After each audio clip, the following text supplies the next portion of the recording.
जिस व्यक्ति के ऊपर कुल देवी की कृपा होती है ना, उसका काल भी बांका नहीं कर सकता, उसका कोई शत्रु या कोई भी कुछ नहीं बिगाड़ सकता। जिसके ऊपर कुल देवी की कृपा होती है, क्या आप पर भी आपकी कुल देवी की कृपा है तो इन संकेतों के माध्यम से जाने। अगर आपको भी ये यानी 6 संकेत दिख रहे हैं तो समझ लीजिए यानी कुल देवी आपसे प्रसन्न है। चलिए जानते हैं। सबसे पहला, जिस व्यक्ति के ऊपर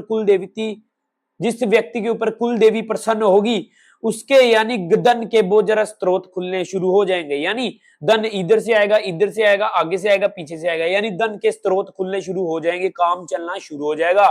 और साथ में जिस व्यक्ति के ऊपर यानी कुल देवी की कृपा होती है, दूसरा संकेत हमें ये देखने को मिलता है कि घर में यानी मंगल कार्य शुरू हो जाएंगे। यानी जो भी अमंगल कार्य, काम नहीं बनता था, वो बनना शुरू हो जाएगा। साथ में जो भी आप मंगल कार्य करेंगे वो आपका सफल होना शुरू हो जाएगा दोस्तों। और तीसरा, यानी जिस व्यक्ति के ऊपर कुल देवी की कृपा होती है, कुल देवी प्रसन्न होती है, उसके घर में स्त्री का मान सम्मान बढ़ना शुरू हो जाता है। और चौथा यानी संकेत क्या देखने को मिलता है, कुल देवी आपके ऊपर प्रसन्न है, कुल देवी की कृपा आपके ऊपर है।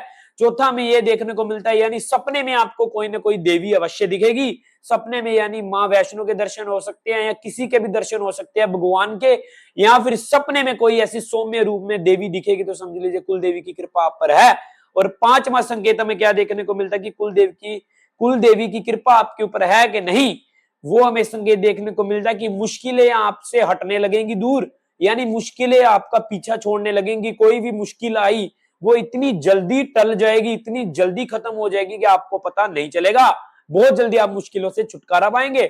छठवां संकेत हमें क्या देखने को मिलता है, जिसके ऊपर कुल देवी की कृपा होती है उसके मन में बहुत ज्यादा साहस होता है, कोई भी काम करने में वो बहुत ज्यादा आगे होता है। जिसके ऊपर कुल देवी की कृपा होती है कभी भी उससे यानी कोई शत्रु उसका कुछ नहीं बिगाड़ सकता, काल भी उसका बांका नहीं कर सकता। जय माता दी।